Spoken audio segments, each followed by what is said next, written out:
Shalom à tous, j'espère que vous allez bien. Que le Seigneur nous bénisse, nous accompagne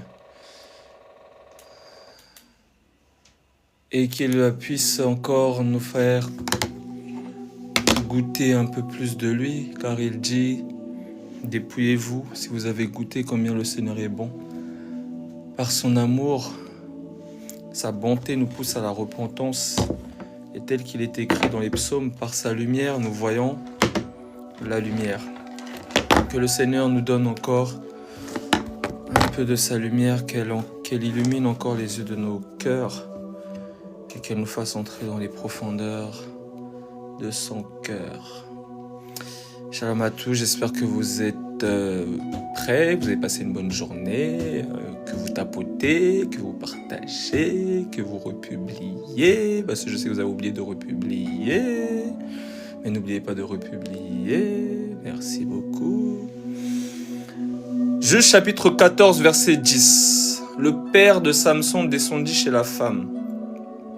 Et là, Samson fit un festin, car c'était la coutume des jeunes gens. Dès qu'on le vit, on invita 30 compagnons qui se tinrent avec lui. Samson leur dit, je vais vous proposer une énigme.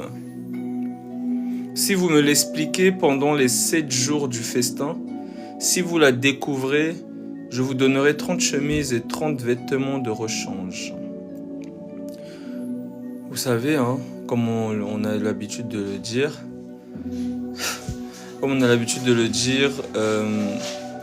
dans la spiritualité, on ne compte pas les zéros. Et le chiffre 3, c'est le chiffre ascendant qui nous rapproche de Dieu.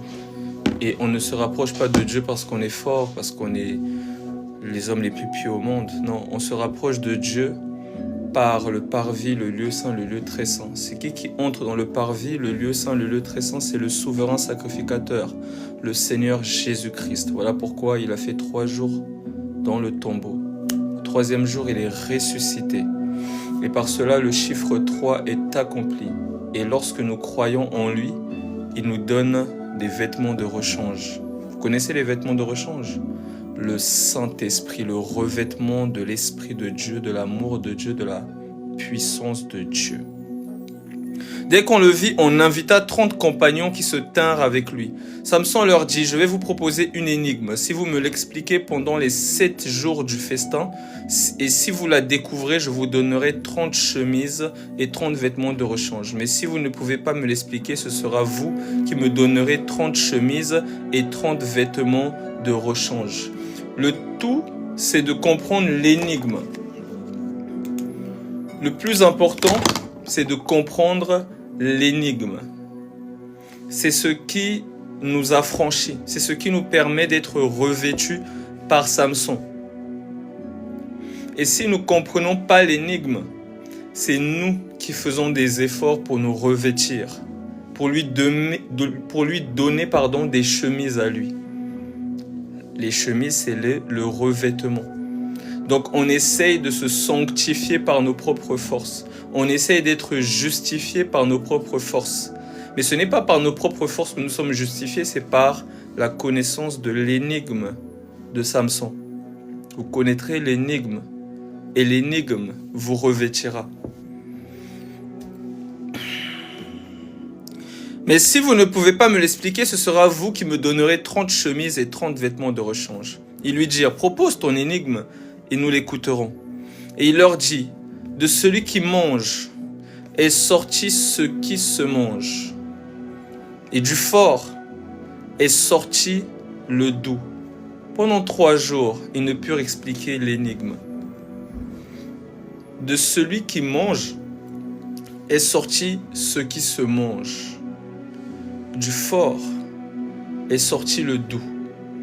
Lorsque je commençais les premiers temps de mon incrédulité, si je puis dire, quand je commençais tout doucement à sortir de l'incrédulité, je voulais prouver à ma copine à l'époque que ces histoires de chrétiens là, en plus elle voulait me priver de sexe parce qu'elle était devenue chrétienne. Je voulais prendre la Bible pour lui prouver que ces choses là c'est des bêtises et pour pouvoir recommencer mes relations sexuelles, tout simplement.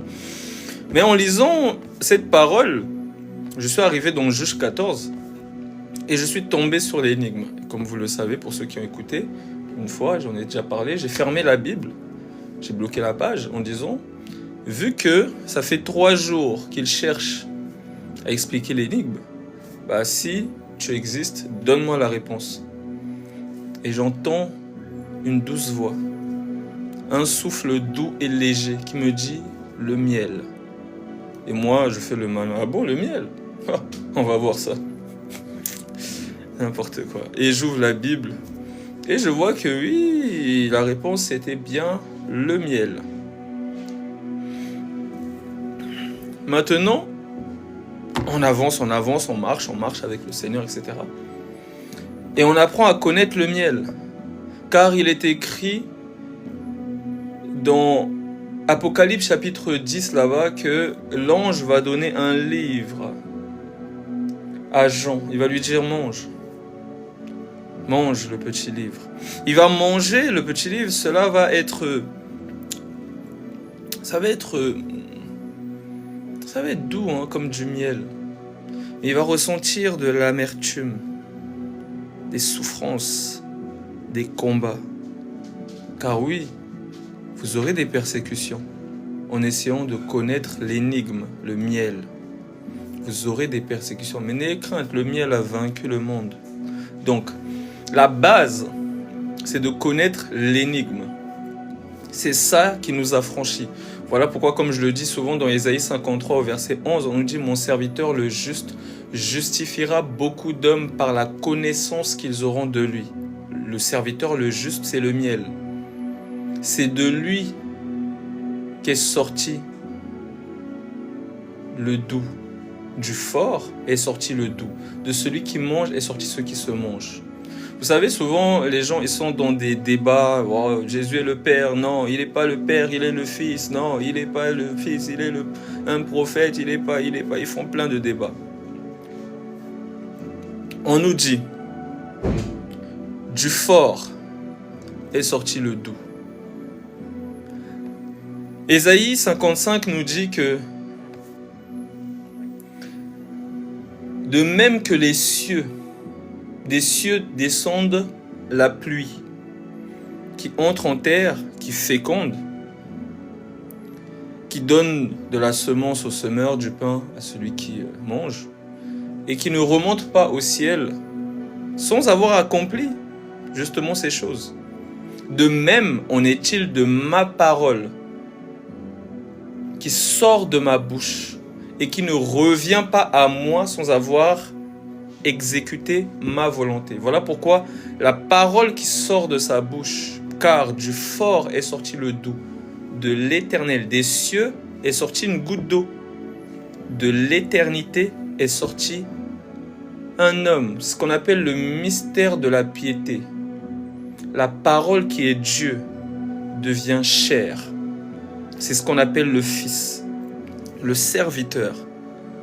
Donc le Seigneur Jésus-Christ, on nous parle de 1 Timothée 3, verset 16, que je peux prendre.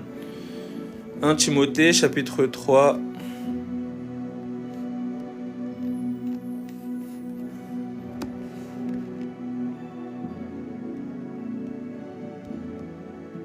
« 1 Timothée 3, verset 16. Et sans contredit, le mystère de la piété est grand. Elohim, Dieu, a été manifesté en chair. Du fort est sorti le doux. » Dieu a été manifesté en chair. La faiblesse de Dieu, la douceur de Dieu, la simplicité de Dieu, l'humilité de Dieu. Voici le doux. Du fort est sorti le doux. De celui qui mange le lion. Et nous savons que le lion de la tribu de Juda revient.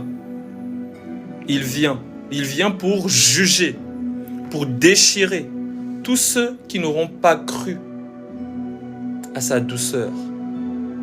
De celui qui mange est sorti ce qui se mange. Voilà pourquoi il dit, mangez ma chair, buvez mon sang. Car je ne suis pas venu pour déchirer, pour manger. Je suis venu pour être mangé. De celui qui mange. Dieu est celui qui juge. Est celui qui vient déchirer tous les pécheurs. mais de celui qui juge, de celui qui vient déchirer, de celui qui vient tuer. Tous ceux qui ont été des impies est sorti ce qui se mange. Ce qui se mange, c'est pour restaurer, c'est pour libérer, c'est pour guérir, c'est pour sanctifier. Mangez-moi et vous vivrez. Mangez ma chair, buvez mon sang. Donc de celui qui mange est sorti ce qui se mange. Et pourquoi il est sorti? Pourquoi il est venu, celui qui se mange? Il est venu pour se livrer. Le Fils de l'homme est venu non pour juger, mais pour sauver les pécheurs. Celui qui me suit aura la lumière de la vie, ne marchera jamais dans les ténèbres. Donc il vient en chair, afin de se sacrifier, afin de se donner pour l'humanité, afin que quiconque croit en lui ne périsse point, mais qu'il ait la vie éternelle. D'où on repart au mystère de la piété. Dieu a tant aimé le monde, celui qui mange a tant aimé le monde, qu'il a donné son miel, son Fils unique, afin que quiconque croit en lui ne périsse point, mais qu'il ait la vie éternelle. Donc le Fils, c'est la vie. Le miel, c'est la vie, car le miel est aussi un antiseptique. On peut mettre du miel lorsque tu te blesses, ça sert à la cicatrice. Voilà pourquoi lorsque le miel vient, le Fils, le Seigneur Jésus-Christ, lorsqu'il vient, c'est pour restaurer les cœurs brisés. C'est pour restaurer ceux qui sont détruits, ceux qui sont ravagés. Voilà pourquoi lorsque vous regardez dans l'ombre, Moïse, lorsqu'il descend de la montagne, il descend, qu'est-ce qu'il fait? Il tue. Je prends cette écriture.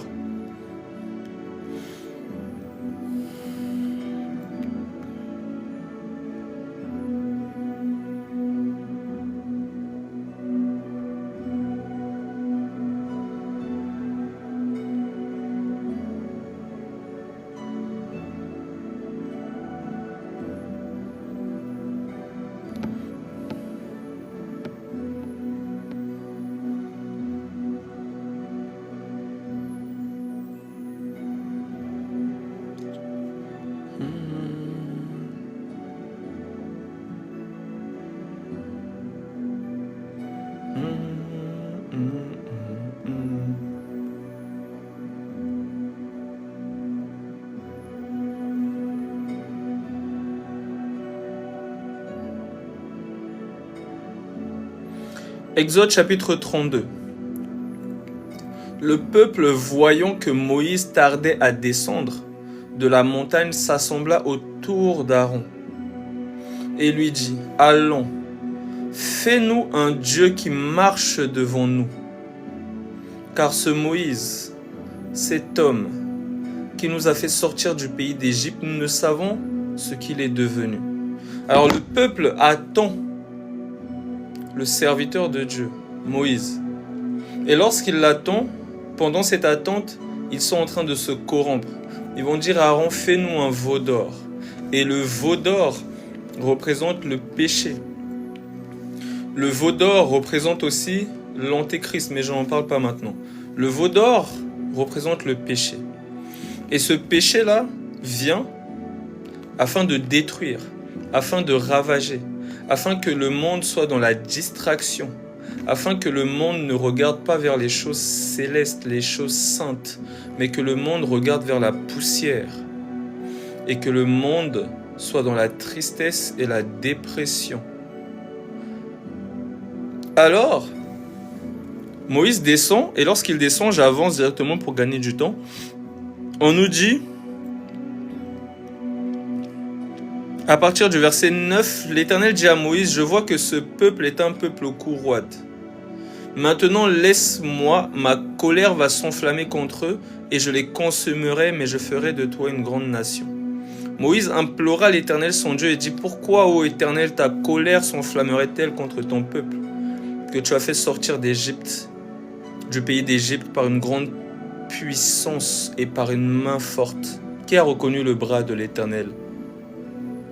La main forte. Pourquoi les Égyptiens diraient-ils: c'est pour leur malheur qu'il les a fait sortir, c'est pour les tuer dans les montagnes et pour les exterminer de dessus la terre?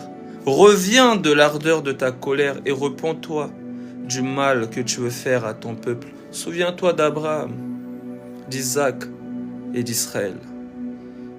On en parlera. Tes serviteurs auxquels tu as dit, en jurant par toi-même, je multiplierai votre postérité comme les étoiles du ciel, et je donnerai à vos descendants tout ce pays dont j'ai parlé, et ils le posséderont à jamais. Et l'Éternel se repentit du mal qu'il avait déclaré vouloir faire à son peuple. On continue. Je descends, j'avance un peu pour gagner du temps. On nous dit au verset 18, Exode 32, verset 18.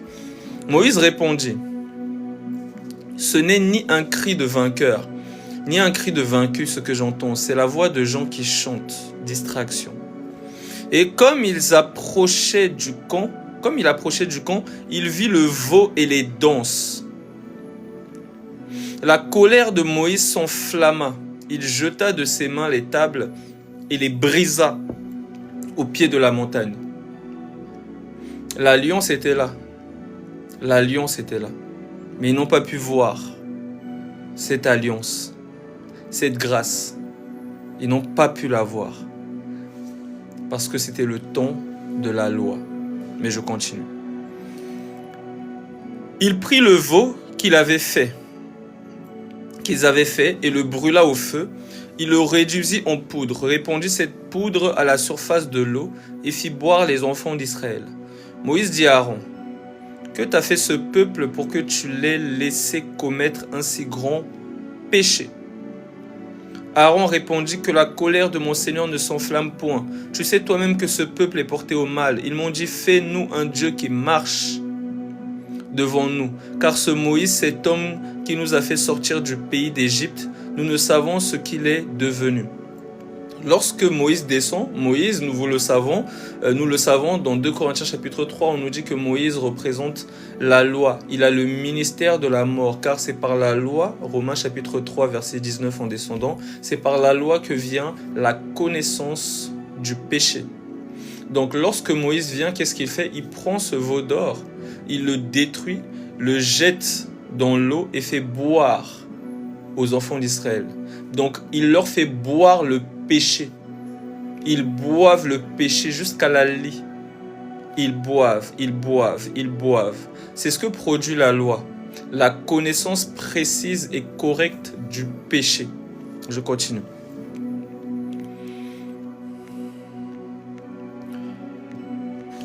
Je leur ai dit que ceux qui ont de l'or sont dépouillés, ils me l'ont donné, je l'ai jeté au feu, il en est sorti ce veau. Moïse vit que le peuple était livré au désordre et qu'Aaron l'avait laissé dans ce désordre exposé à l'opprobre parmi ses ennemis. Moïse se plaça à la porte du camp. Moïse se plaça à la porte du camp et dit, « À moi, ceux qui sont pour l'Éternel. » Et tous les enfants de Lévi s'assemblèrent auprès de lui. Lévi. Lévi, le chiffre 3, qui est censé amener la réconciliation. Mais nous savons que la loi, c'est l'ombre des choses à venir. Et que Lévi dans la loi ne peut nous amener à la réconciliation. Car c'est Melchisédek qui vient nous réconcilier. Et Melchisédek, il vient naître, si je puis dire, par des parents adoptifs. Lorsqu'il vient, son père est de Juda, sa mère, Myriam, est de Lévi. Afin de montrer justement la royauté, donc Juda, le lion de la tribu de Juda, la royauté, et le sacerdoce, donc comment il s'appelle Lévi, le troisième qui vient réconcilier. Celui-ci va me réconcilier, va me rapprocher de mon mari, disait la mère de Lévi lorsqu'il est né. Donc à partir de ce moment-là, lorsqu'il naît d'une mère issue de la tribu de Lévi et d'un père issu de la tribu de Juda, il nous communique un message. C'est le grand prêtre, c'est le souverain sacrificateur qui vient pour réconcilier. Mais le problème, c'est que là, dans la loi, nous voyons que Lévi, lorsqu'ils viennent à côté de Moïse, qu'est-ce qu'ils font? Moïse se plaça à la porte du camp et dit, « À moi ceux qui sont pour l'Éternel, et tous les enfants de Lévi s'assemblèrent auprès de lui. » Il leur dit, « Ainsi parle l'Éternel, le Dieu d'Israël. que chacun de vous mette son épée au côté, traversez et parcourez le camp d'une porte à l'autre, et que chacun tue son frère, son parent.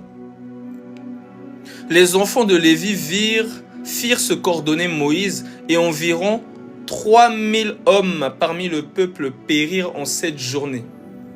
Donc lorsque la loi vient, ceux qui sont censés réconcilier le peuple, non, au contraire, qu'est-ce qu'ils font? Ils tuent le peuple. Voilà pourquoi la loi produit la colère.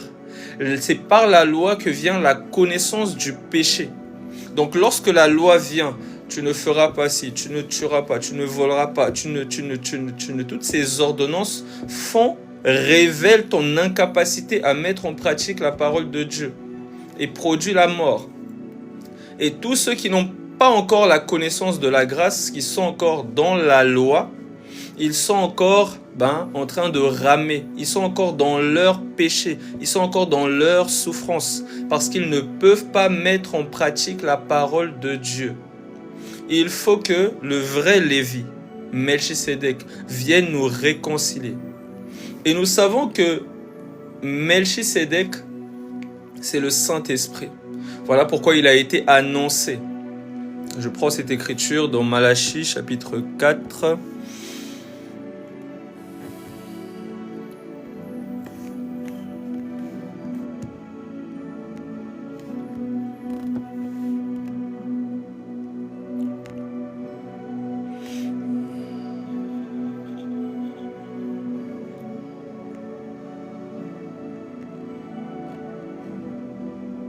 Malachie chapitre 3 verset 1, on nous dit: Voici, j'enverrai mon messager.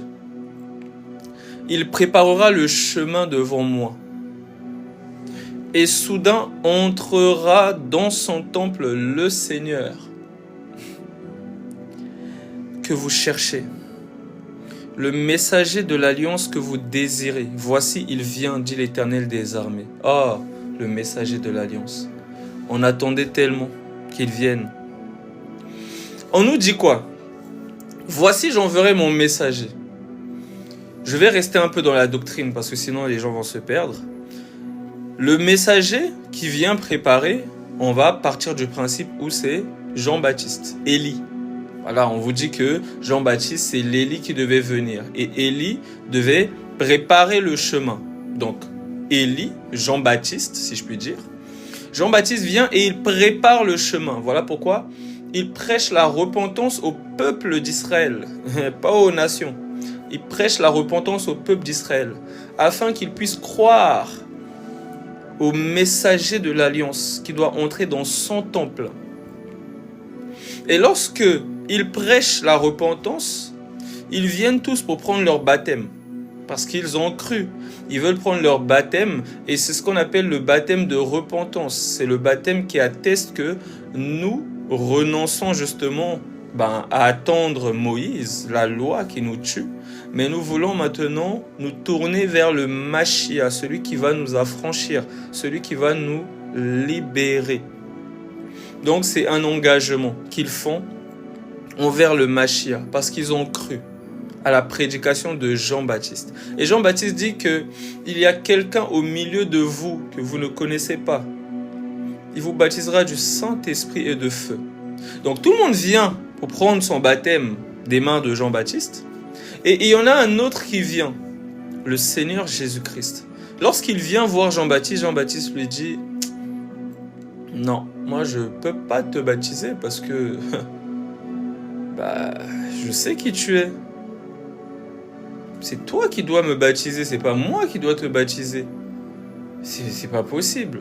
En plus, il dit, quelqu'un qui m'a précédé. Je prends cette écriture.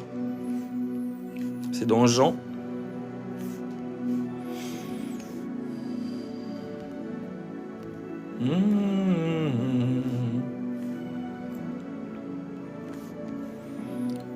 Jean chapitre 1.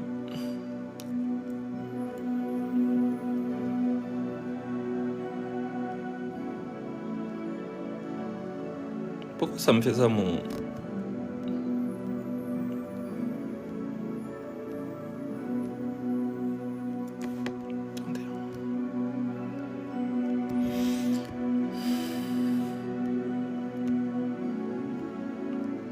Jean chapitre 1, voilà. Tac. Je prends à partir du verset... Au verset 29. Le lendemain, il vit Jésus venant à lui. Il dit, « Voici l'agneau de Dieu qui ôte le péché du monde. C'est celui dont j'ai dit, après moi. Après moi, donc moi je viens. Après que je sois venu, donc après moi, hein, c'est du français. Hein. Après moi vient un homme qui m'a précédé. Après moi, donc moi je viens, je vous baptise d'eau.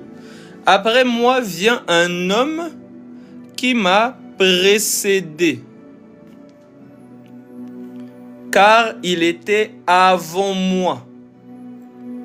Je ne le connaissais pas, mais c'est afin qu'il fût manifesté à Israël que je suis venu baptiser d'eau. Donc après moi vient un homme qui m'a précédé, car il était avant moi. Nous savons que Jean-Baptiste est né avant Jésus. Il est né avant Jésus, car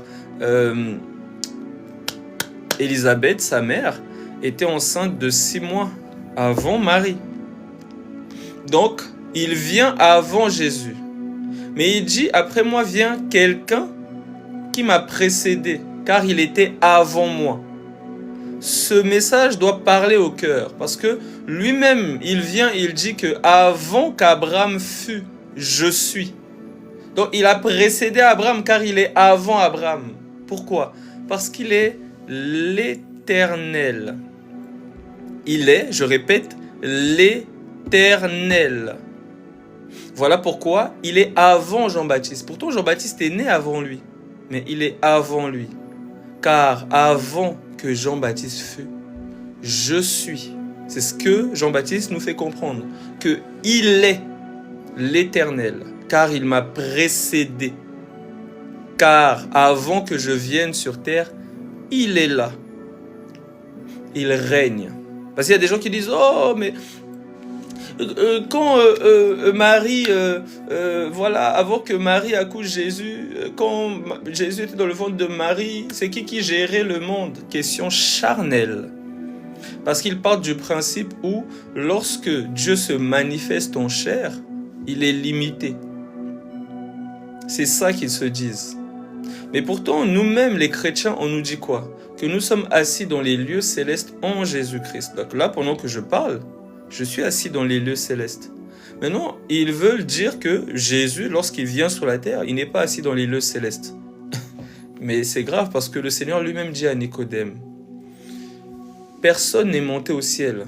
Jean chapitre 3, verset 13.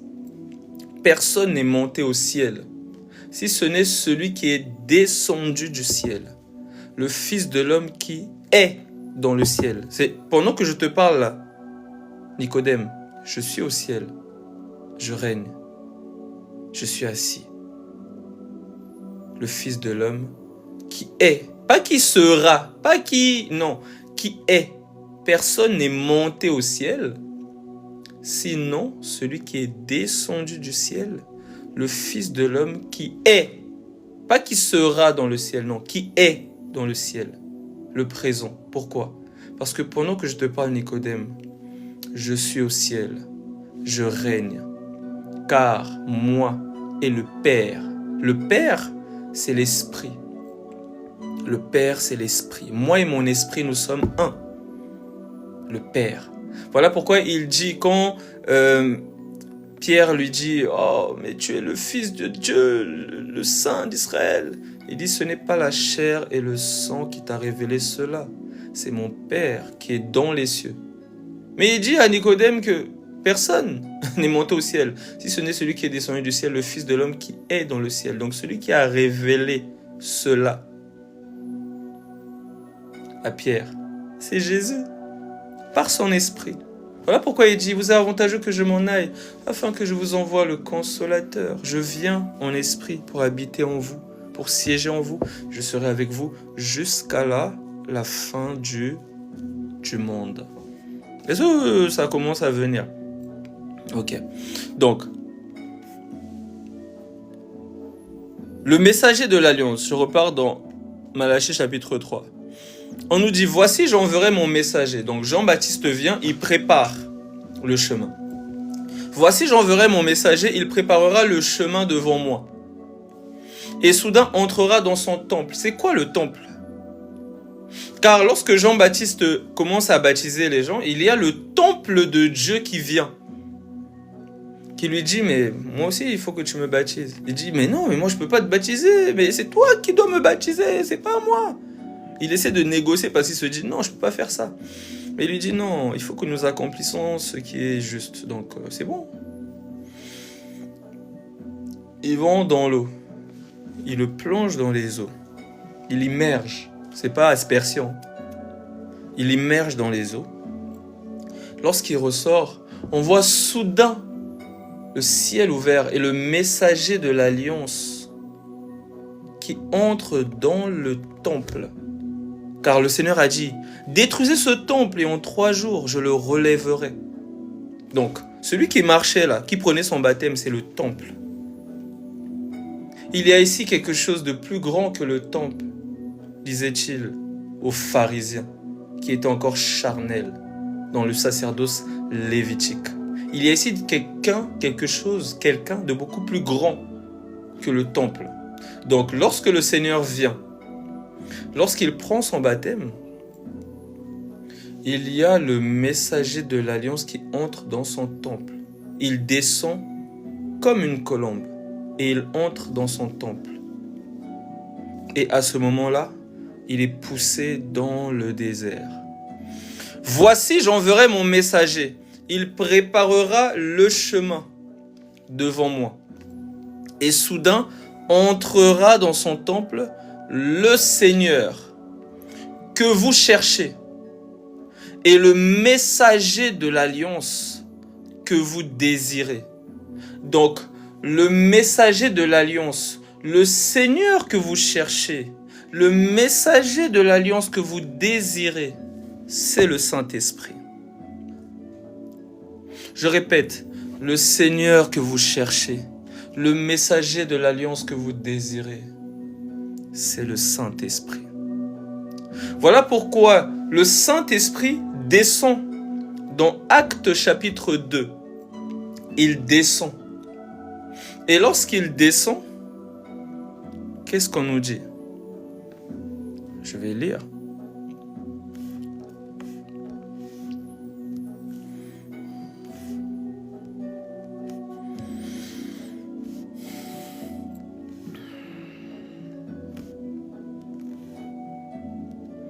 Actes chapitre 2, à partir du verset 1. Le jour de la Pentecôte, ils étaient tous ensemble dans le même lieu. Tout à coup, il vint du ciel un bruit, comme celui d'un vent impétueux. Il remplit toute la maison où ils étaient assis.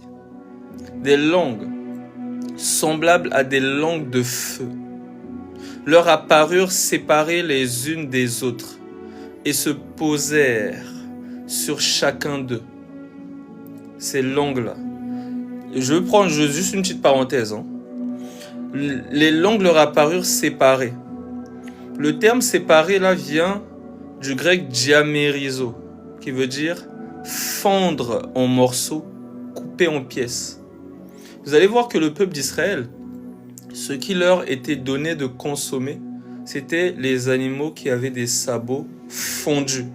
Ça, si je donne juste cette pièce-là pour les aigles, on y reviendra. Mais mettez ça, logez ça dans votre esprit. Le sabot fondu. Et là, lorsque le Saint-Esprit vient, des langues fondues. On y reviendra. Je m'arrête là, je continue. Donc on nous dit des langues semblables à des langues de feu leur apparurent, séparées les unes des autres, et se posèrent sur chacun d'eux. Et ils furent tous remplis du Saint-Esprit et se mirent à parler en d'autres langues, selon que l'Esprit leur donnait de s'exprimer. Donc, le messager de l'Alliance entre dans son temple. Il entre encore. Pourquoi? Parce que vous êtes le temple du Saint-Esprit. Le messager de l'Alliance, vous êtes son temple. Donc, il ne vient pas seulement en Jésus. Non. Sinon, il n'aurait pas dit, vous est avantageux que je m'en aille. Il vient aussi en vous, en nous, en nous. Il vient. Et lorsqu'il vient, Moïse, lorsqu'il est descendu, on nous dit que il y a 3000 personnes qui sont mortes. Ils ont été tués. Voilà ce que produit la loi, la mort, le ministère de la mort. C'est comme ça que l'apôtre Paul, rempli du Saint-Esprit, appelle le ministère de Moïse. Maintenant, dans Actes chapitre 2, à partir du verset 37, on nous dit, après avoir entendu ce discours, ils eurent le cœur vivement touché et ils dirent à Pierre et aux autres apôtres, « Hommes, frères, que ferons-nous? Que ferons-nous » Pierre leur dit, « Repentez-vous, croyez à la bonne nouvelle. Repentez-vous et que chacun de vous soit baptisé au nom de Jésus-Christ. Pour le pardon de vos péchés, vous recevrez le don du Saint-Esprit, le messager de l'Alliance. Car la promesse est pour vous, pour vos enfants et pour tous ceux qui sont au loin, en aussi grand nombre que le Seigneur notre Dieu les appellera. Et par plusieurs autres paroles, il les conjurait et les exhortait, disant, sauvez-vous de cette génération perverse. Ceux qui acceptèrent sa parole furent baptisés, et en ce jour-là, le nombre des disciples s'augmenta d'environ 3000 âmes. Donc lorsque Moïse descend de la montagne, il y a 3000 personnes qui meurent. Le ministère de la mort va tuer 3000 personnes. Mais lorsque le messager de l'Alliance que vous désirez descend, entre dans son temple, il y a 3000 personnes qui sont restaurées, qui sont sauvées, qui sont guéries. Pourtant, ils venaient de crucifier le Machia.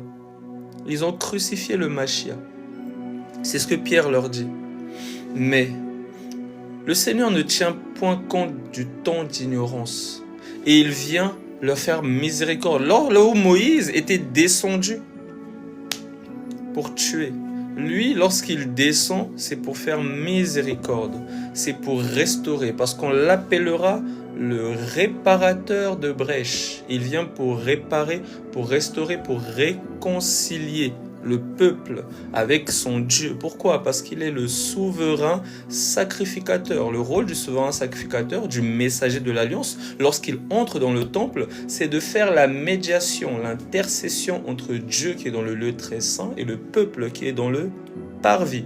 Alors, il entre dans le parvis, dans le lieu saint, dans le lieu très saint, et il fait la réconciliation entre Dieu et le peuple. Voilà pourquoi on nous dit qu'il n'y a qu'un seul médiateur entre Dieu et les hommes. Jésus-Christ homme. On ne nous parle pas de Marie, maman Marie. Oh, priez pour nous pauvres pécheurs. Ça n'existe pas dans la Bible. Il faut revenir, voilà, de son sommeil. Ça n'existe pas dans la Bible. Celui qui nous réconcilie, celui qui joue l'intercession, c'est le Seigneur Jésus-Christ. Si vous faites des recherches, vous allez voir que Pharaon, non seulement on disait de lui que c'était un fils de Dieu, fils des sages, fils des anciens rois, mais aussi on disait de lui qu'il était un, comment on appelle ça, un médiateur. Il jouait le rôle de la médiation entre le royaume, justement, des morts, de l'invisible, et du peuple. Donc il avait ce rôle de souverain sacrificateur. Il était comme le médiateur. Abomination, bien sûr, mais je vous relate les faits. Il était le médiateur, selon eux, entre Dieu, les dieux, parce qu'ils croyaient en plusieurs dieux, les Égyptiens, et les hommes. Abomination.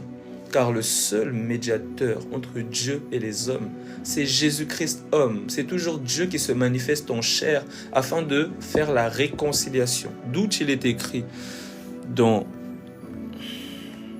Hébreux chapitre 10.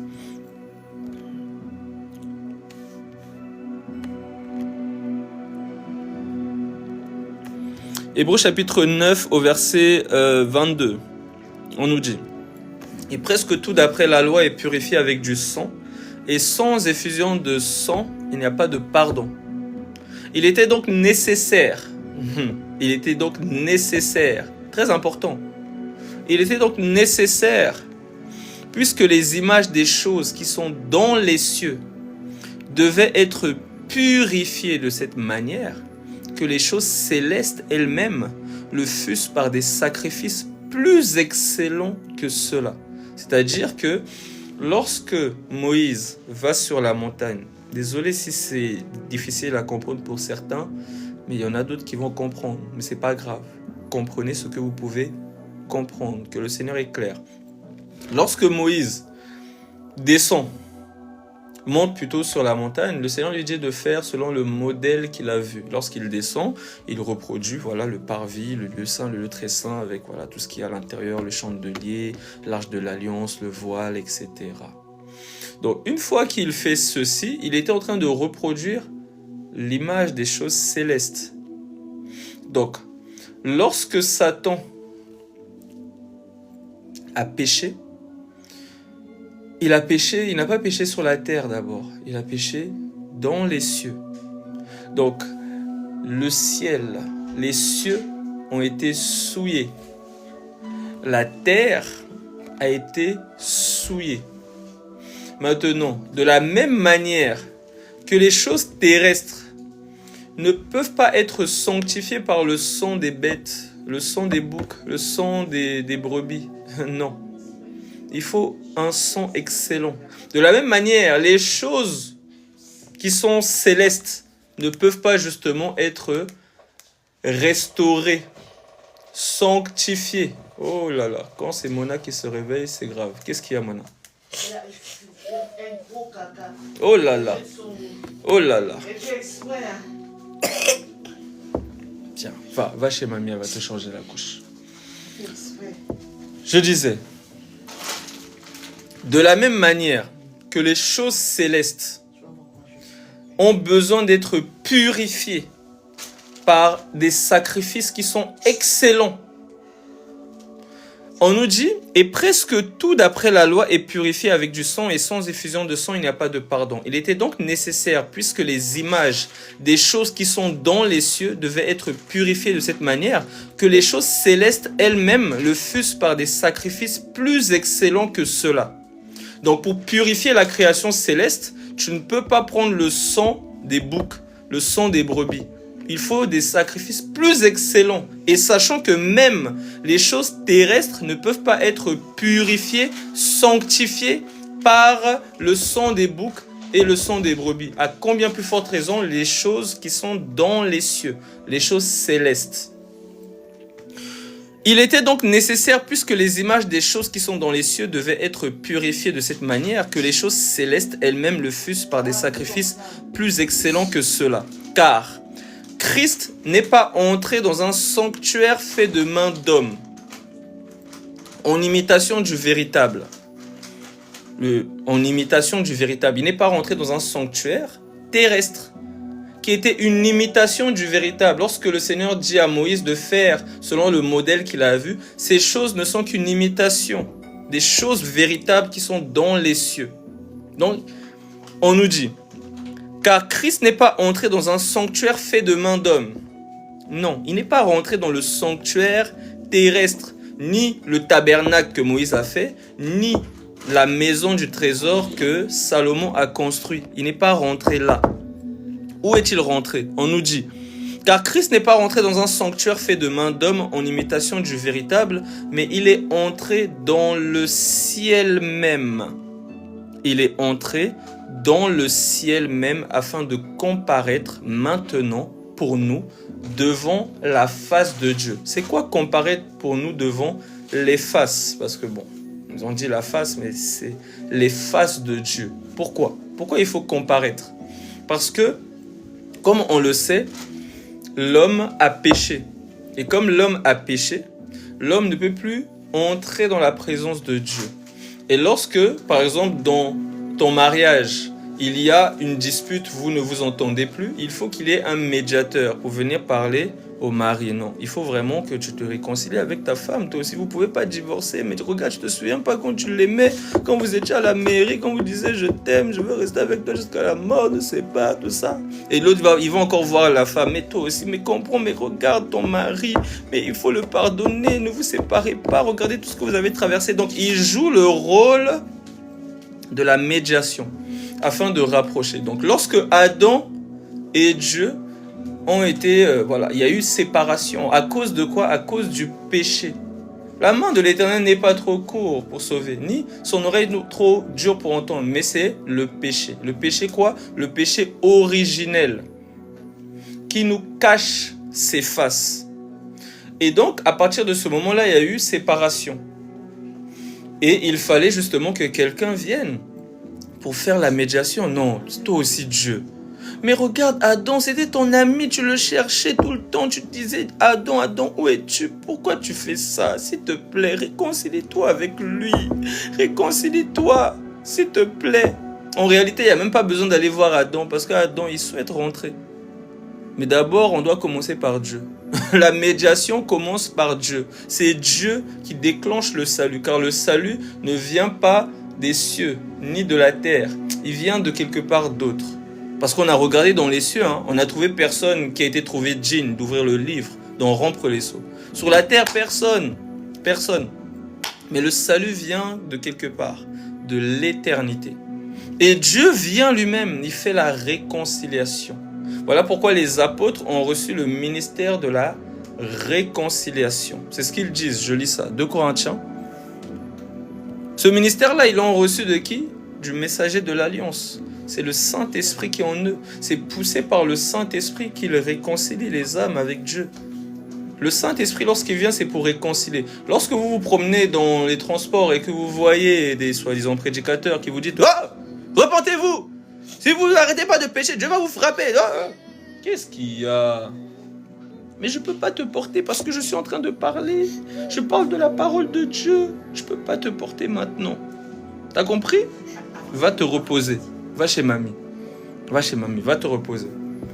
Je disais quoi? Désolé, ma fille, elle m'a déconcentré. Ah, Mona, tu m'as déconcentré. Je me souviens même plus de ce que je disais. Qu'est-ce que je disais, peuple de Dieu? Ah, qu'est-ce que je disais? Aidez-moi. C'est pas possible. Qu'est-ce que je disais? Mais vous vous souvenez ou pas de ce que je disais? Aidez-moi. Je disais quoi? Voilà, ceux qui évangélisent dans le métro. Donc, quand on voyait des gens dans le métro qui vont évangéliser, qui disent « Waouh, si tu n'arrêtes pas la cigarette, tu vas aller en enfer. Si tu n'arrêtes pas la masturbation, tu vas aller en enfer. Si tu n'arrêtes pas, tu vas aller en enfer. » En fait, ils prêchent la loi. Ils ne prêchent pas la réconciliation. Ils ne sont pas au courant de la médiation. Ils ne sont pas au courant. Déjà, eux-mêmes, ils ont besoin de la grâce de Dieu. Parce qu'ils sont encore sous la loi. Ils sont encore dans la loi. Donc, ils ne prêchent pas la bonne nouvelle. La bonne nouvelle, c'est que, oh, tu ne peux pas te sortir de ton péché. Le péché, c'est de ne pas croire en Jésus-Christ. C'est-à-dire, si tu arrêtes la cigarette et que tu ne crois pas en Jésus-Christ, tu vas aller en enfer. Si tu arrêtes la masturbation, parce qu'il y a des gens dans le monde qui arrêtent la masturbation, ils commencent à se mettre dans le sport, ils se disent, voilà, ils meurent, ils vont aller en enfer. Parce que ce n'est pas la cigarette, la masturbation, ce n'est pas ça. Non. Le péché, la souillure de l'humanité, c'est la séparation avec Dieu. Et le nom de Jésus-Christ nous réconcilie. La parole de Dieu est venue en chair. Et qu'est-ce qu'elle est venue? Parce que la parole de Dieu communique la pensée de Dieu, car c'est de l'abondance du cœur que la bouche parle. Donc, observons la parole de Dieu. Qu'a-t-elle fait? Lorsqu'elle vient, elle guérit, elle restaure, elle réconcilie. Elle mange avec les pécheurs. Dans quel but? De les amener à accepter son amour. Donc, lorsqu'on observe la parole de Dieu, on ne voit pas ce message. Mais lorsqu'on observe les chrétiens de 2025, on voit ce message. Il y a quelque chose qui ne colle pas, il y a quelque chose qui ne va pas. Car le Seigneur vient pour réconcilier à la croix. Lorsqu'il est descendu, car on nous dit que sans effusion de sang, il n'y a pas de pardon. Adam, tu ne peux pas être réconcilié avec Dieu. Parce qu'il faut que le sang du pardon, le sang de la nouvelle alliance soit versé. Il faut qu'un innocent puisse périr. Et justement, celui qui joue le rôle de la médiation, là, qui vient pour parler à Dieu. Mais s'il te plaît, qui vient pour parler à Adam? Mais Adam, oh, mais Adam, c'est lui qui va se tuer. La condamnation qui était réservée à Adam est tombée sur le messager de l'Alliance. La condamnation qui était réservée à Adam est tombée sur lui. Et par sa mort, il comparaît devant Dieu. Pour dire quoi? Car Christ n'est pas entré dans un sanctuaire fait de main d'homme, en imitation du véritable, mais il est entré dans le ciel même afin de comparaître maintenant pour nous devant les faces de Dieu. Donc lorsqu'il vient, c'est pour offrir, s'offrir lui-même. On nous dit, et ce n'est pas pour s'offrir lui-même plusieurs fois qu'il y est rentré comme le souverain sacrificateur entre chaque année dans le sanctuaire avec du sang étranger. Parce que dans la loi, on voit le souverain sacrificateur qui rentre chaque année avec du sang étranger. Donc c'est tout le temps, c'est tout le temps, c'est tout le temps. Mais lui, ce n'est pas pour s'offrir plusieurs fois comme dans la loi. Il vient. C'est pas avec du sang étranger qu'il vient, non. Ce n'est pas pour s'offrir lui-même plusieurs fois qu'il y est entré comme le souverain sacrificateur entre chaque année dans le sanctuaire avec du sang étranger. Autrement, il aurait fallu qu'il eût souffert plusieurs fois parce que c'était important qu'il souffre. Car dans sa souffrance, il prend en fait nos souffrances, ce qui nous était réservé, la souffrance qui nous était réservée, la condamnation éternelle qui nous était réservée, le feu éternel qui nous était réservé, car nous étions séparés de Dieu à cause du péché. Et le péché originel, c'est de ne pas croire en Jésus-Christ. Donc tu ne peux pas être restauré, être sauvé, de vivre dans la vie éternelle par tes propres efforts. Sinon, tu annules le sacrifice à la croix du Seigneur Jésus-Christ. Si tu crois que tu peux être justifié par tes propres forces, tu annules la grâce de Dieu et tu bascules dans la loi. Mais celui qui bascule dans la loi, il est déchu de la grâce. Car tu ne peux pas être sauvé en étant sous la loi.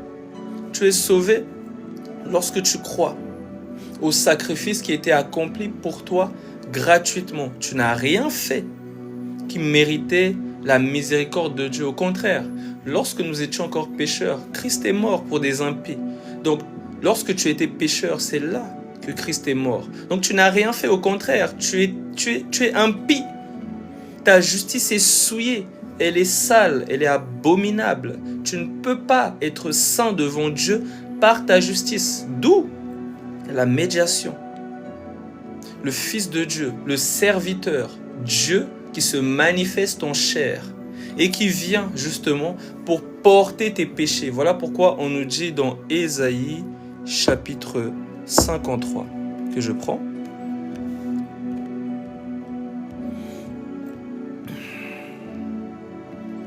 Je vais essayer de terminer là pour ne pas être long. Le but, c'est pas d'être long. Ésaïe 53, verset 1. Qui a cru à ce qui nous était annoncé? Qui a cru à ce qui nous a été annoncé? Qu'est-ce qui nous a été annoncé? Mais l'apôtre Paul le dit dans Romains chapitre 10. Il l'explique dans Romains chapitre 10. C'est quoi? Qu'est-ce qui nous a été annoncé? Je prends ce passage. On va beaucoup se balader, on dirait. Romains chapitre 10. On nous dit.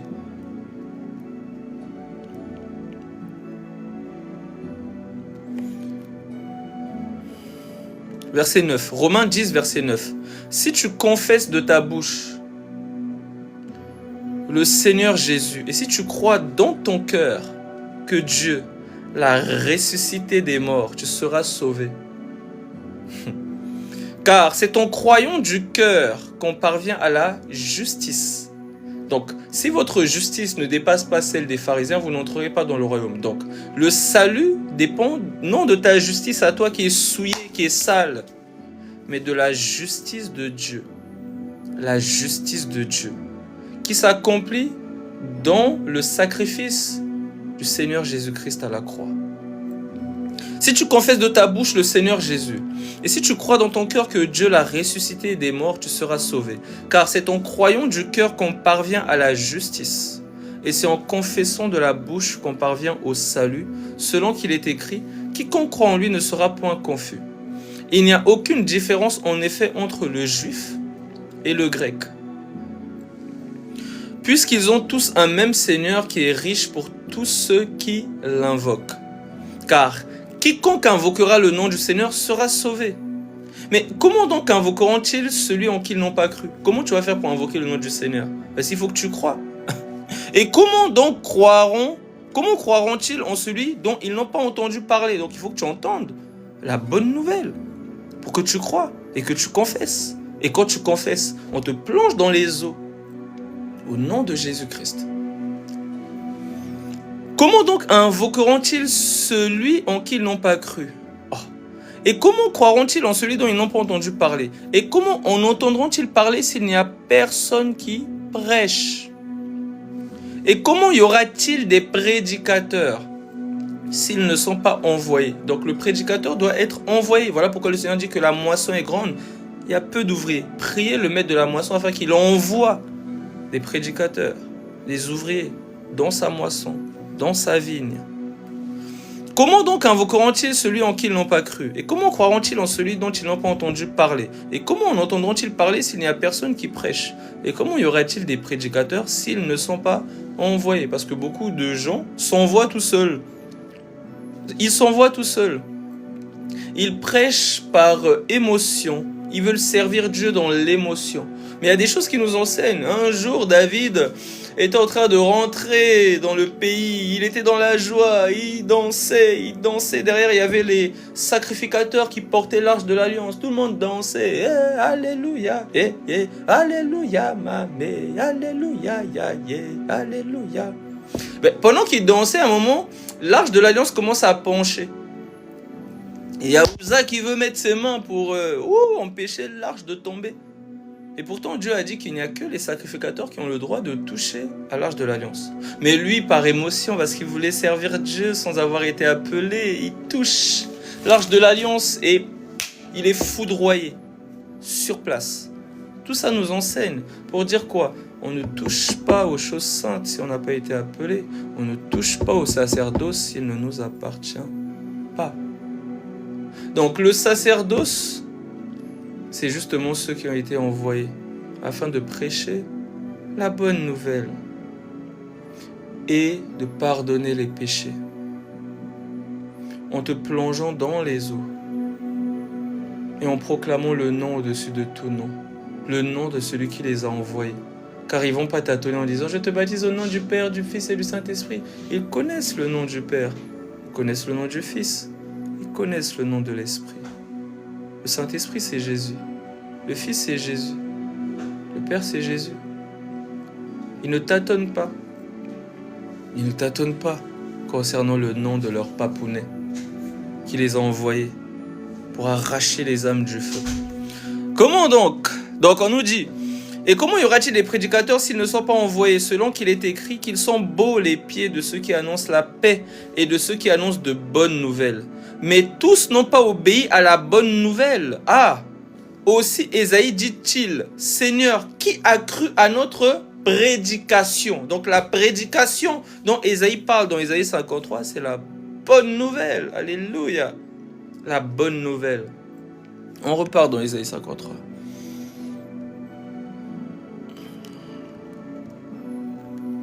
Ésaïe 53, verset 1. Qui a cru à ce qui nous était annoncé?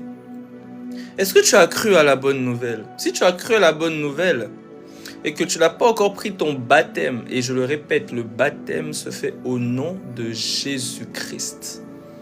On ne tâtonne pas dans les choses de Dieu. Tu ne chasses pas les démons au nom du Père, du Fils et du Saint-Esprit. Tu ne guéris pas les malades au nom du Père, du Fils et du Saint-Esprit. Le nom au-dessus de tout nom a été révélé. Voilà pourquoi aucun apôtre n'a baptisé en disant « Je te baptise au nom du Père, du Fils, du Saint-Esprit ». Ils ont tous baptisé au nom de Jésus-Christ. Actes chapitre 2, verset 38.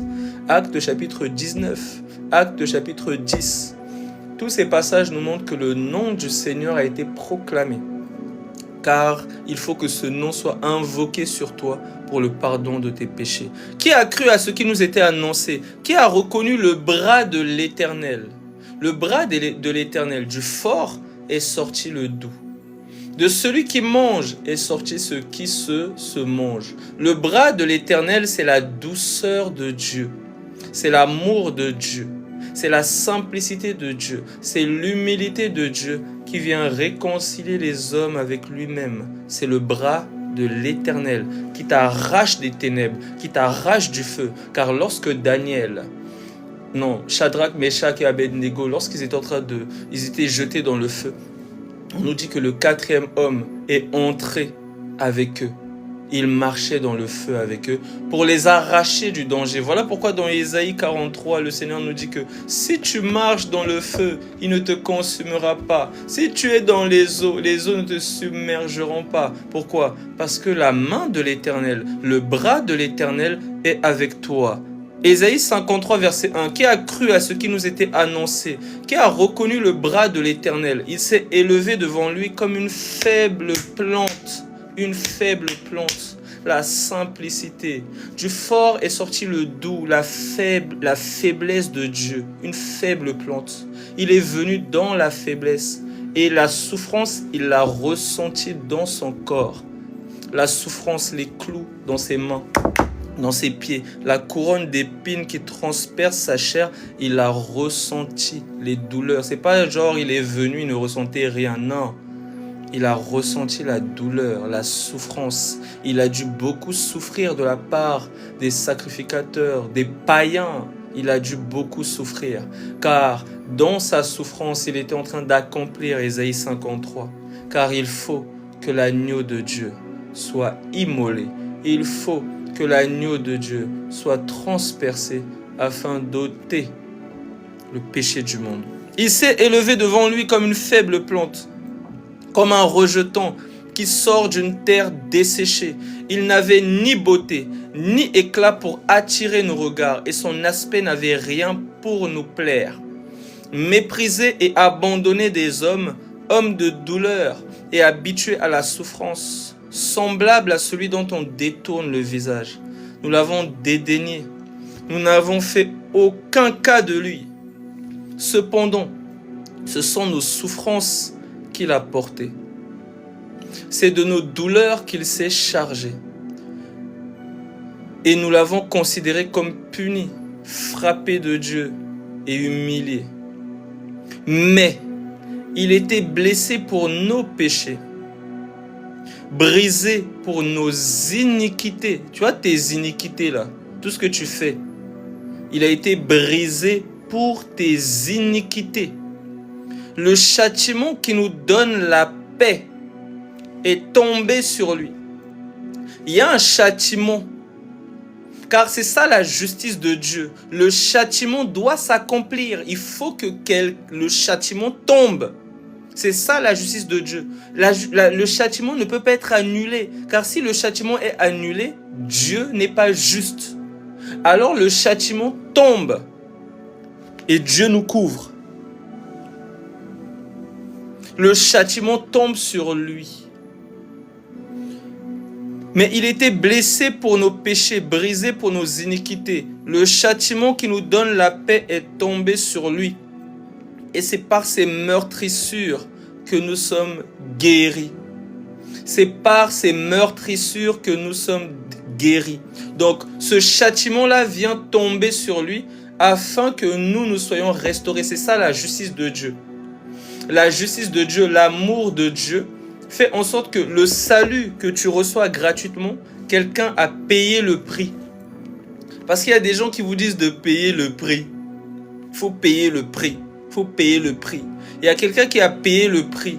Celui qui a payé le prix, c'est le Seigneur Jésus-Christ. Et le châtiment qui t'était réservé, la colère de Dieu qui était sur toi, est tombée sur lui.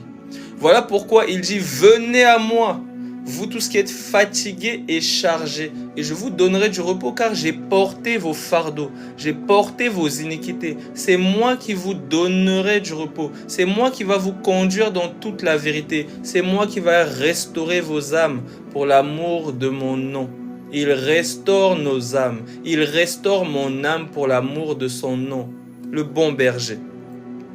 Donc à partir de ce moment-là, lorsque nous croyons pour ceux qui croient, parce qu'il y a ceux qui croiront et ceux qui ne croiront pas. Sinon, il n'aurait pas dit celui qui croira et qui sera baptisé sera sauvé, celui qui ne croira pas sera condamné. Donc nous prêchons et nous savons que ceux qui doivent croire, ils vont croire. Ceux qui ne veulent pas croire, malheureusement, c'est triste et c'est dommage pour eux. Mais le problème, c'est que l'amour de Dieu les invite à croire, car je mets devant toi la vie et la mort. Choisis la vie. L'amour nous pousse à choisir la vie, car c'est une folie que de choisir la mort. C'est une folie que de refuser la main tendue de Dieu qui appelle les hommes à la réconciliation. C'est ça ce que le Seigneur a accompli à la croix. Du fort est sorti le doux. De celui qui mange est sorti ce qui se mange, afin qu'il soit broyé, afin qu'il soit frappé, afin qu'il soit ravagé, pour que toi tu sois sauvé. Et la seule chose que tu as à faire, c'est de croire à la prédication de la croix et de venir prendre ton baptême au nom de Jésus-Christ, afin que tu meures avec lui dans les eaux, étant enseveli avec lui, et que tu ressuscites avec lui en nouveauté de vie, et que tu marches dans la foi. Car le juste vivra par la foi. Amen. Je m'arrête là. Que le Seigneur soit béni. J'espère que pour ceux qui n'avaient jamais entendu l'évangile, vous avez entendu.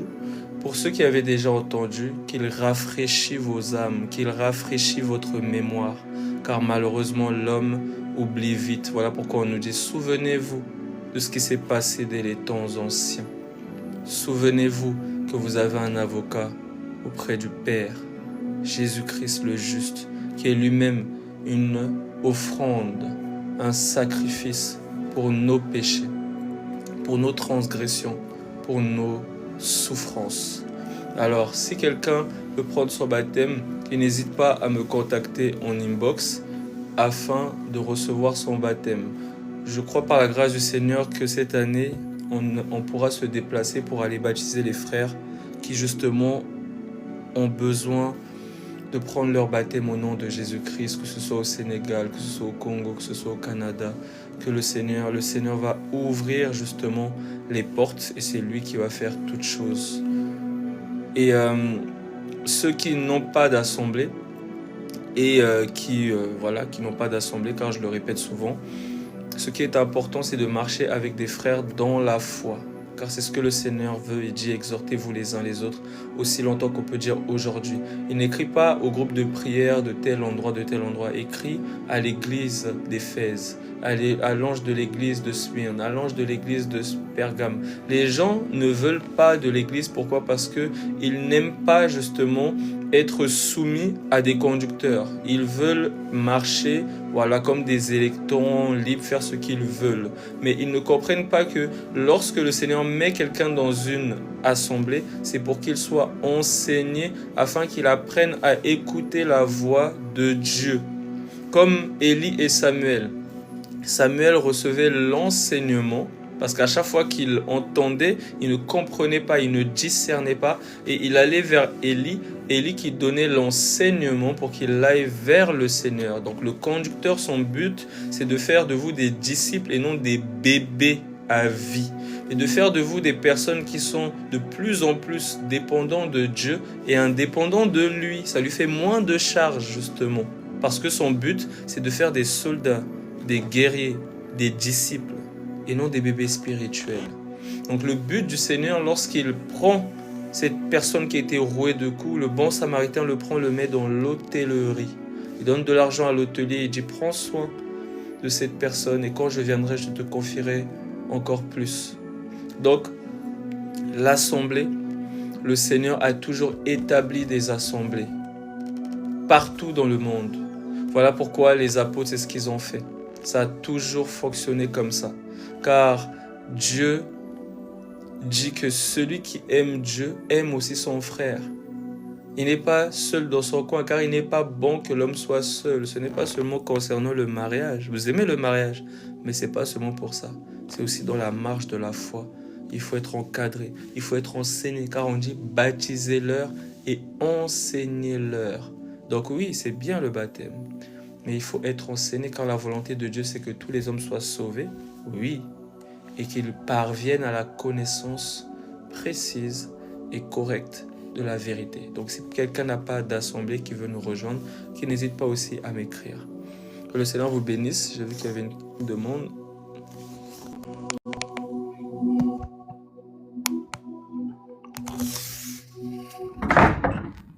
Inch'Allah. Bonsoir mon frère, comment vas-tu? Ça va et toi? Je vais super bien. Alors, comme tu es à la fin, en fait, il y avait juste une petite question concernant l'événement où voilà, le Saint-Esprit descend des cieux sous la forme d'une colombe. Est-ce que c'est à ce moment-là que Jésus reçoit le Saint-Esprit? Parce que, bon, il est dit de Jean-Baptiste qu'il sera rempli du Saint-Esprit dès le ventre de sa mère. Donc du coup, je me dis, Jean-Baptiste, lui, il reçoit le Saint-Esprit dès le ventre de sa mère, et le maître, lui, ça a 30 ans. Donc je sais pas, est-ce que c'est à ce moment précis que Jésus reçoit le Saint-Esprit, ou c'était, on va dire, un signe, puisque le Seigneur avait dit à Jean-Baptiste que voilà, sur qui tu verras descendre l'Esprit. Bon, bref, en fait, c'est un peu ça. Merci d'avance. Pas de souci. Alors, je prends une écriture. Jean chapitre 12. Je pense que c'est ça. Jean chapitre 12, je prends le verset... tac. À partir du verset 27, le Seigneur dit: « Maintenant mon âme est troublée. Et que dirai-je? Père, délivre-moi de cette heure. Mais c'est pour cela que je suis venu jusqu'à cette heure.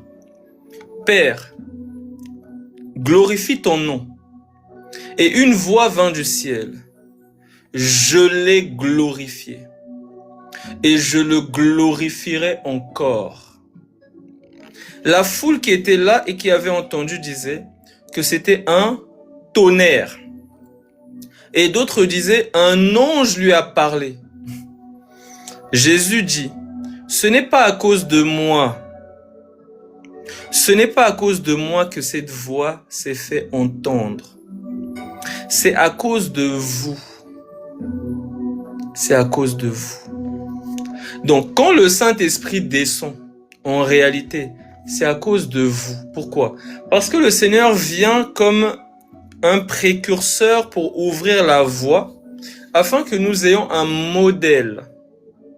C'est-à-dire qu'il doit non seulement accomplir les Écritures, parce qu'il y a des Écritures qui parlent de cela, lorsque vous voyez Naaman qui plonge 7 fois dans le Jourdain, lorsque vous voyez Élie qui marche avec Élisée, ils arrivent au Jourdain, ils traversent le Jourdain et Élie monte, et là il y a la tunique, le manteau d'Élie qui descend. Donc ces choses-là sont déjà écrites dans la loi. Donc lui, il vient pour accomplir. Il accomplit ces choses. Pourquoi? Parce que la loi, les psaumes et les prophètes n'ont parlé que de lui. Et lorsqu'il accomplit ça, c'est pas pour lui, parce que il est né de l'Esprit. C'est ce qu'on nous dit. Et toi, Marie, le Saint-Esprit te couvrira, et ce qui sortira de toi sera le Saint de Dieu. Donc il est même le Saint-Esprit manifesté. Mais ces choses sont accomplies pour vous, pour que vous ayez comme un modèle. Parce qu'il faut savoir que nous aussi, nous devons prendre notre baptême. Nous devons recevoir le Saint-Esprit. Mais si ces choses n'étaient pas écrites, les gens, comme ils aiment les disputes de mots, les balivernes, les choses inutiles, vont toujours trouver des raisons en disant non, on n'a pas besoin de ci, on n'a pas besoin de ça. Mais si le Maître lui-même a pris son baptême, si les apôtres ont pris leur baptême, si les premiers disciples ont pris leur baptême, si toutes ces personnes ont pris leur baptême, c'est pour nous montrer l'importance de la naissance, la nouvelle naissance. Car le Seigneur disait à Nicodème, personne ne peut rentrer dans le royaume des cieux s'il ne naît d'eau et d'esprit. Donc lorsque le Saint-Esprit vient et il entre dans son temple, c'est aussi pour rendre témoignage à Jean-Baptiste. Car le Seigneur avait dit à Jean-Baptiste, celui sur qui tu verras le Saint-Esprit descendre comme une colombe et s'arrêter sur cette personne. C'est lui, le Machia. C'est lui, qui baptisera du Saint-Esprit et de feu. Donc voilà mon frère, je ne sais pas si c'est plus clair pour toi. Non, ça va, c'était clair. Merci beaucoup. Amen, sois béni. En tout cas, comme je disais, que le Seigneur vous bénisse. Le YouTube, mon YouTube c'est Délices de Jésus pour ceux qui veulent revoir les prédications que je peux mettre dessus. Délices de Jésus. Mon Instagram c'est Délices de Yahweh. Et que le Seigneur vous garde, que le Seigneur vous bénisse, que le Seigneur ouvre davantage l'esprit de ses enfants, car le Seigneur dit mon peuple périt parce qu'il lui manque la connaissance. Mais il nous dit plus tard, vous connaîtrez la vérité et la vérité vous affranchira. Et les apôtres nous disent, nous avons reçu l'intelligence pour connaître le véritable. Et nous sommes dans le véritable, en son Fils, Jésus-Christ. C'est lui qui est le Dieu véritable et la vie éternelle. Donc plus nous grandissons dans la connaissance de celui qui nous a affranchis, comme les apôtres qui avaient coutume d'écrire, Père, nous vous écrivons parce que vous avez connu celui qui est dès le commencement. Plus nous apprenons à le connaître et plus nous grandissons à son image, à sa stature de gloire en gloire, par son esprit. Amen. Que le Seigneur vous bénisse. Je vais mettre une louange. Oh, on est dans la joie. On est dans la joie. Ou bien peut-être que mon frère Michael veut nous chantonner un cantique, à part s'il n'est plus là, peut-être qu'il dort déjà. Ou bien mon frère Mathieu qui veut nous entonner un cantique pour la gloire du Seigneur, avant qu'on puisse clôturer. Mais peut-être qu'il est au travail. Alors, tac.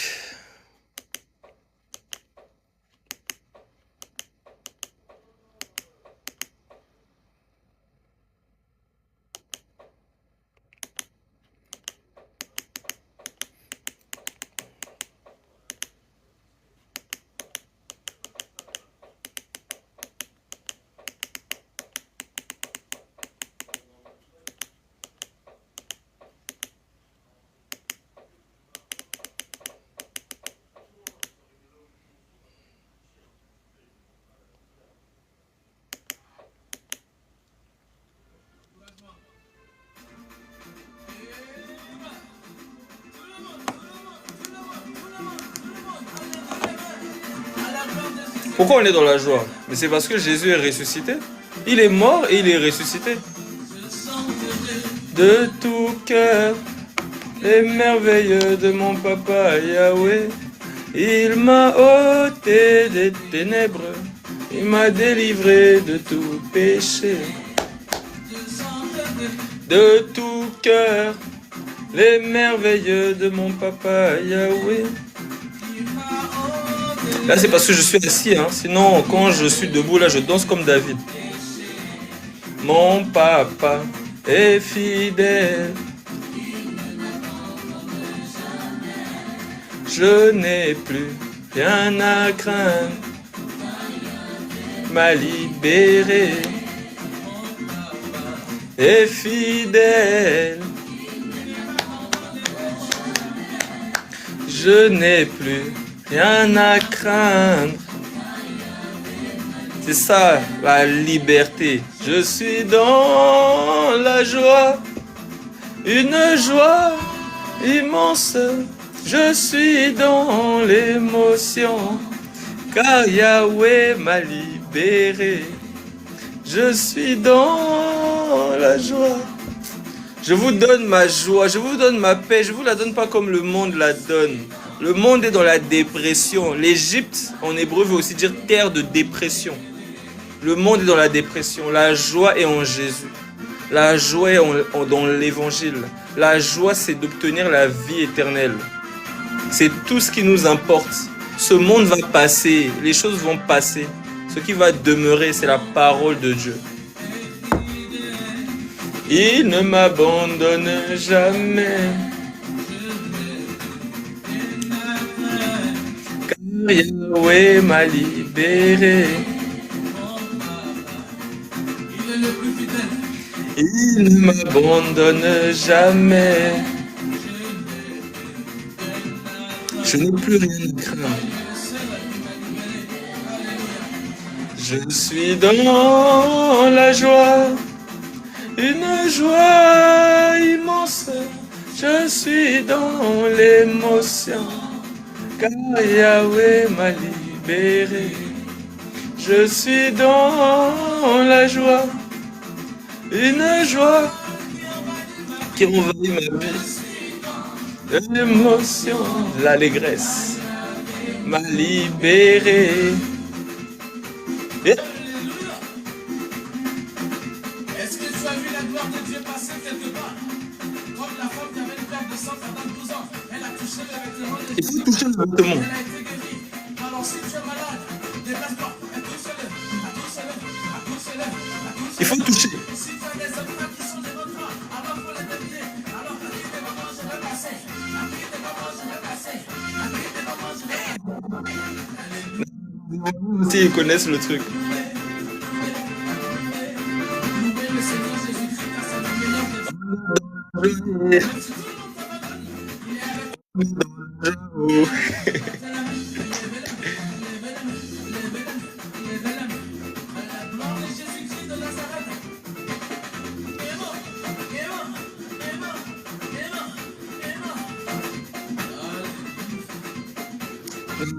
Est-ce que je suis assis? Est-ce que je suis assis, mon frère Mathieu? C'est parce que je suis assis. Faut pas trop que je gâte le coin quand même. Pas trop que je gâte le coin, mais là c'est parce que je suis assis. Parce que là, je suis dans la joie, une joie immense. Car Yahweh m'a libéré. Une joie envahit mon cœur, je suis dans l'émotion, car Yahweh m'a libéré. Jésus m'a libéré. Combien il est bon? Combien il est bon? Ça me dit rien combien il est bon. C'est quoi combien il est bon?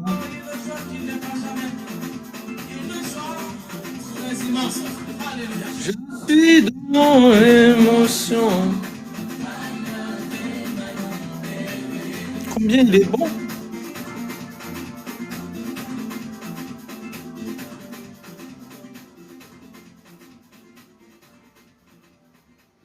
Je sais pas c'est quoi combien il est bon. Je connais combien il est grand, mais combien il est bon, je vois pas. Attends, je vais essayer de voir. Et si je trouve pas, c'est toi-même qui vas mettre ça. Hein. Combien? Je vois combien il est bon. Combien il est? Il est bon. J'en vois un là. Combien il est bon?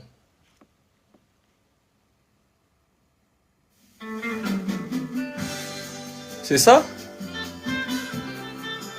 C'est ça combien il est bon ou pas, mon frère?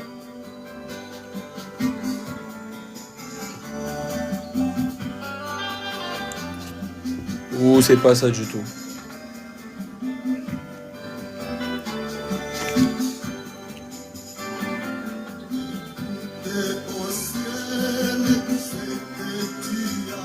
Mon frère David.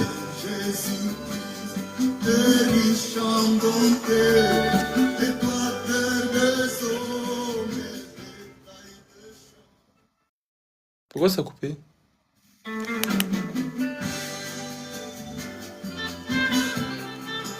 Mon frère David, il a disparu. Il demande des chants et il parle plus.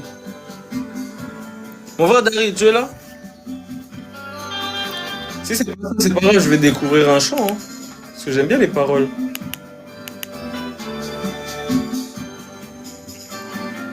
Écoute au ciel ce que tu as. Bien Jésus-Christ est riche en bonté. Et toi, terre des hommes et bétail de champs, Oh, louez-le, car il est bon. Combien il est bon, combien il est bon, combien il est bon, mon Seigneur, mon Dieu. Combien il est bon, alléluia. Oui, c'est différent, ok. J'aime bien, je connaissais pas. Combien il est bon, combien il est bon, combien il est bon, mon Seigneur, mon Dieu, combien il est bon, alléluia, oui, je le louerai toujours.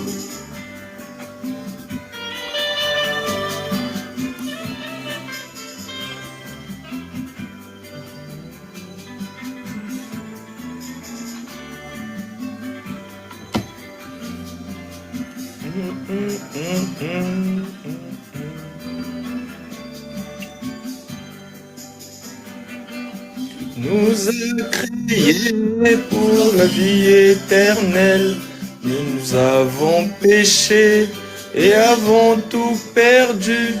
Mais dans sa bonté, il se décida de nous ramener à la vie. Amen. Combien il est bon, combien il est bon, combien il est bon, mon Seigneur, mon Dieu.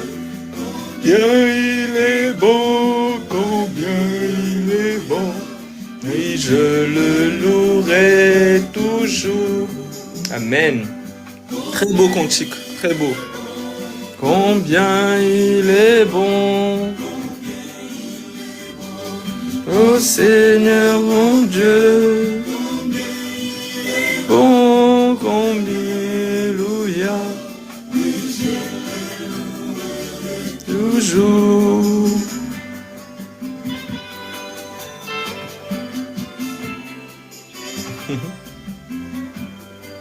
Dans les psaumes, quand on nous dit louer l'Éternel car il est bon, ça vient de l'hébreu taub, qui veut, c'est de là aussi que vient la grâce.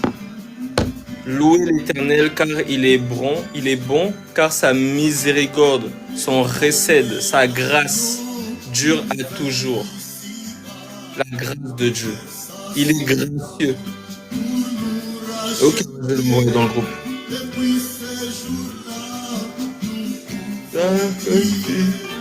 Ou bien, tu peux m'envoyer peut-être la version que tu voulais mettre, tu peux l'envoyer dans le groupe. Combien il est bon, mon Seigneur, mon Dieu, combien il est bon. Il est gracieux et il nous fait grâce. Louez l'Éternel car il est gracieux, car sa grâce dure à toujours. Son recède, en hébreu c'est recède, c'est la grâce. Sa grâce dure à toujours. Alléluia. Heureux, comme disait David, heureux l'homme à qui le Seigneur ne se souvient plus de son péché. Alléluia. Louerai toujours. Amen.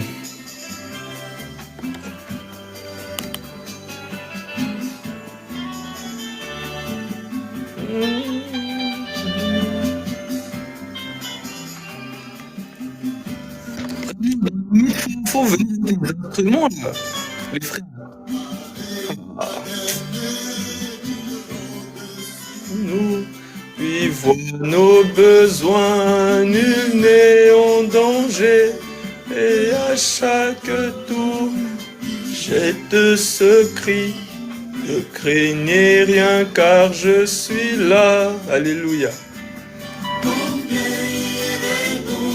Combien il est bon, combien bon, mon Dieu, bien il est bon, alléluia, oui je le louerai toujours, amen.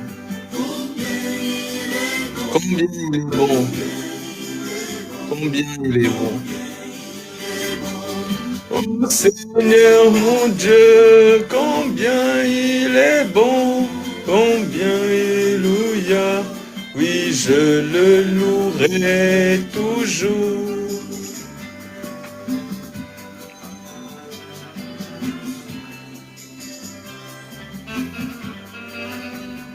Amen. Combien il est bon, combien il est bon. Louerai toujours, comme une poule entoure ses poussins. Jésus nous entoure et prend soin de nous. D'où viendra l'orage qu'il ne saura calmer?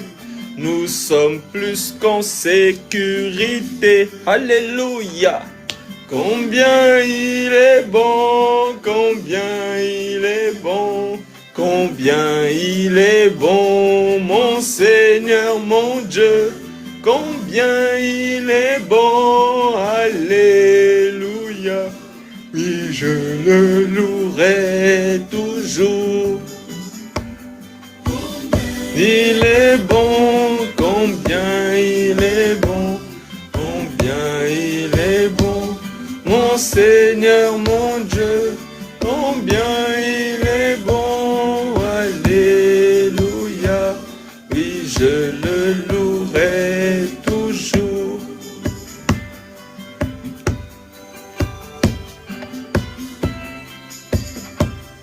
Ah, combien il est bon. Que le Seigneur soit glorifié. Sa bonté dure à toujours, sa grâce. Louez l'Éternel car il est bon. Je loue et j'adore mon Seigneur Jésus pour tout ce qu'il ne cesse de faire pour moi. Je ne puis compter ses nombreux bienfaits. Oh, combien je veux l'adorer. Combien il est bon, combien il est bon, combien il est bon. Oh Seigneur mon Dieu, combien il est bon, alléluia. Oui, je le louerai toujours. Amen. Il est bon, combien il est bon, combien il est bon, mon Seigneur, mon Dieu, combien il est bon, alléluia, oui je le louerai toujours. Amen.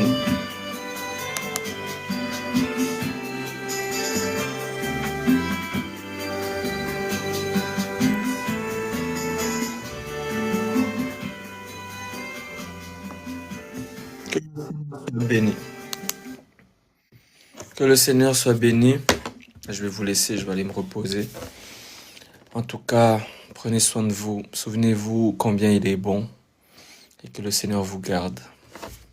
C'était votre frère Délice, un serviteur inutile. Shalom à tous.